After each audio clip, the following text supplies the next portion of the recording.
Manouya. Aujourd'hui, je reçois Françoise Saint-Chabot qui vient nous apporter son nouveau bébé. Oui, en effet. Mais un bébé toujours un peu... Ah bah oui, j'écris des romans à suspense, alors ils se ressemblent un peu, mes bébés. Non, pas tous quand même. On sent la patte, oui. Mais c'est certains encore sont une plus histoire... sombres que d'autres. Voilà, là c'est encore une histoire différente. Ah oui, bien on sûr, meurt aussi au paradis, donc on pense qu'il va y avoir quelqu'un, au moins un meurtre ou un crime. Bah évidemment, oui. Tiens, après... Oui, tout à fait. Alors ça commence très bien parce qu'il y a un petit mystère. On se demande si la jeune femme Heimata... Mata Lepage, oui. Disons que ça commence par une absence, l'absence de sa vendeuse. La petite vendeuse, la petite Vailléré, qui ne vient pas.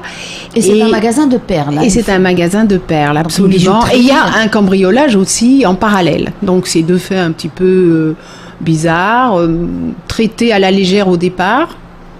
Et puis très rapidement, on s'aperçoit que l'absence de la jeune fille, c'est pas du tout... C'est concomitant en fait. Oui, complètement. Et on s'aperçoit que la jeune fille, finalement, n'a pas fugué ou n'est pas malade, mais a été enlevée.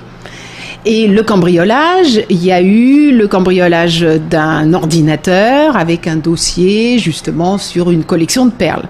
Donc, ça devient beaucoup plus sérieux. Se demande, il y a aussi un drôle de détective privé qui va s'immiscer dans l'histoire. Alors, on n'en dit pas trop non plus. Non, mais simplement, on peut dire que les deux personnages qui sont les pivots de l'histoire, c'est quand même Mata Lepage, donc cette femme qui a réussi dans la vie, qui a une belle bijouterie, qui a une ferme perlière avec un associé, enfin, qui a de l'argent, qui apparemment, elle a une vie agréable et sans histoire. Et puis alors, ce détective privé, qui est complètement déjanté. Oui, un peu loufoque. Qui va de galère en galère, il n'y a rien qui marche, qui a un passé un peu glauque, on va dire. Un peu glauque, oui, voilà, on ne sait pas trop. Et donc, en fait, rien ne les rapproche, tous les opposent. Et puis il faut dire qu'elle est un petit peu malheureuse parce que son mari est parti avec sa meilleure amie, si je ne m'abuse. Voilà, c'est ça. Classique. Donc, voilà, le coup classique. Donc elle est un petit peu triste, mais enfin, à part ça, ça va quand même pas trop mal, mais...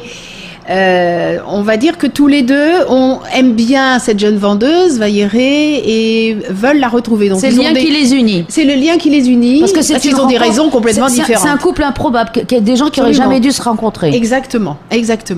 Parce qu'il est un peu crassouille, lui, hein, et elle est un peu prout-prout, elle. Ah oui, complètement. Mais ils sont à l'opposé l'un de l'autre, donc ils n'auraient dû... Donc c'est ce qui fait les couples qui marchent. Voilà, exactement. Et il y a des liens qui vont se tisser entre eux, mais en même temps...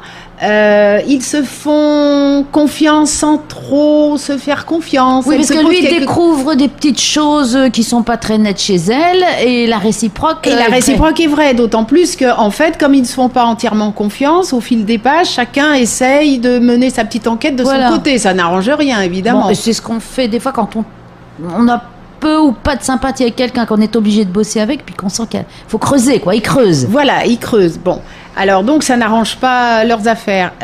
Et en plus, il y a ce policier, Pierre Arnoux, fraîchement débarqué de France, qui est assez teigneux et qui, lui, veut régler l'affaire très rapidement. Oui, qui se croit en métropole, quoi. Voilà, il se croit en métropole, et puis surtout, il arrive, il voudrait bien que finalement, il règle cette affaire vite fait. Oui, qu'il montre ses compétences aux indigènes de la place. Voilà, exactement, parce qu'il est nettement au-dessus de tout le monde. Voilà, il sait tout, il voit tout, voilà. Alors bon, ça fait que ça embrouille un petit peu l'histoire. Oui, parce que des gens comme ça, on n'a pas vraiment envie non plus de confier ses petits secrets ou de les faire avancer. Parce non, vaut mieux pas. Il va tirer gloriole de tout cela et ça donne pas envie. Voilà, exactement.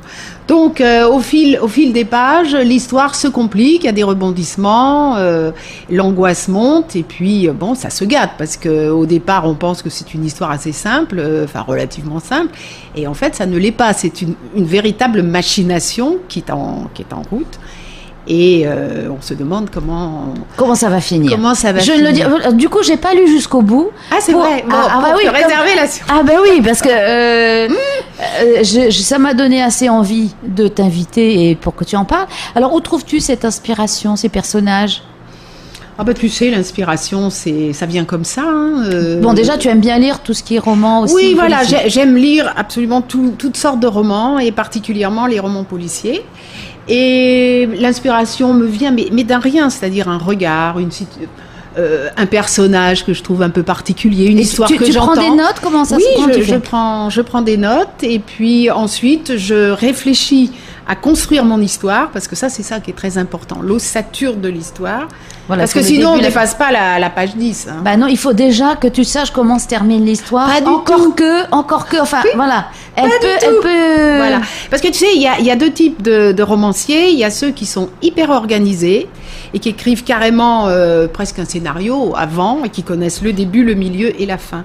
Et puis, il y a des auteurs qui sont plus intuitifs et qui ne connaissent pas trop la fin. Ils savent vaguement, mais sans plus. Moi, j'appartiens à cette deuxième catégorie. Parce que tu te laisses surprendre par les personnages que tu crées. Voilà. Moi, c'est ça que j'aime. Et finalement, ils t'habitent un peu, quoi. Oui, ils m'habitent même complètement. Finalement, elle était comme ça, mais au fond. Oui, mais c'est ça. Et donc, tu leur donnes vraiment envie. Oui. Et en fait, les personnages, c'est ça, c'est ce que tu dis, ils deviennent complexes, ils ont une vie à eux, et ensuite, moi, je rentre dans l'histoire et je me laisse un petit peu embarquer dans l'histoire. Donc, les personnages prennent un peu la main. Oui, et puis du coup, ils sont étoffés. Ils sont étoffés. Alors, oui, s'ils sont étoffés, ça veut dire qu'ils ont quand même une logique. Tu peux pas leur faire n'importe quoi. Ils ont un passé qui fait que... Parce qu'on agit toujours en fonction de ce qu'on a vécu. Et exactement. Donc, au bout d'un certain temps, ton personnage, il prend vie et tu peux pas lui faire n'importe quoi. Donc, c'est ça qui est intéressant. Ils sortent de l'ordi. Alors, tu écris sur ordi, ils sortent de l'ordi la nuit. Il me hante parfois la nuit. Donc là, il est fini. Est-ce qu'on peut l'avoir ici? Alors, il faut le commander. Donc, il est en version papier sur toutes les plateformes, genre Amazon, Fnac, etc. Et puis, tu peux le commander en librairie, aussi bien en France qu'ici, et notamment chez Odyssée. Il faut le commander. Et à partir d'octobre, il sera en version numérique. D'accord, c'est bien ça aussi sur les liseuses. Oui, parce qu'il y a beaucoup de... Parce que moi j'ai eu la chance que l'éditeur me l'envoie. Ah oui, mais ça, toi, t'as été une privilégiée. Hein. Voilà. Attention. Donc je ne donnerai pas la fin, je vais être gentille. Non, mais j'ai fait exprès de me réserver... parce que j'aime bien, moi, lire le soir, justement. Pas à la chandelle, hein, quand même pas. Mais bon, comme ça, tu auras la surprise. Alors, est-ce que tu es sorti suffisamment de ces personnages puisque le livre est bouclé et tu as commencé autre chose? Oui. Alors, ce qui est extraordinaire, c'est Qui as-tu tué cette fois-ci? Ah je te dirai pas. Mais l'extraordinaire, c'est que quand je sors d'un livre, j'ai quand même tendance à l'oublier. Avant de venir ici, j'ai jeté un petit coup d'œil à mon roman parce que tu vois, je me fais prendre par le suivant. Oui, donc là, je suis au milieu. Tu sais, nous, on écrit nos spectacles pour Noël, et c'est pareil. Donc, nos personnages, on les étoffe au fur et à mesure, et c'est vrai qu'on a tendance à oublier. Voilà, c'est pareil. Mais quelle ingratitude, n'est-ce pas? Oui. Alors donc, là, maintenant, je pars le 2 octobre en France pour faire la promotion de On meurt aussi au paradis. Sous forme de signature en librairie, mais je vais aussi participer à différents salons, parce qu'en France, il y a beaucoup de salons.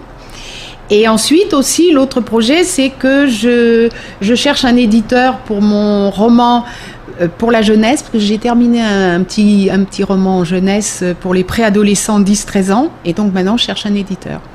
Bien. Donc, je vais m'occuper de tout ça. La vie est lancée. Et le prochain roman Alors, le prochain roman, c'est Bleu Poison, donc j'en suis une petite moitié, Ça se passe ici aussi, en fait? Non, ça se passe pour partir en Nouvelle-Calédonie et pour partir en France. Ah d'accord, mais il y a toujours un petit côté pacifique quand même. Oui, il y a toujours un petit côté pacifique. C'est à cause du bleu.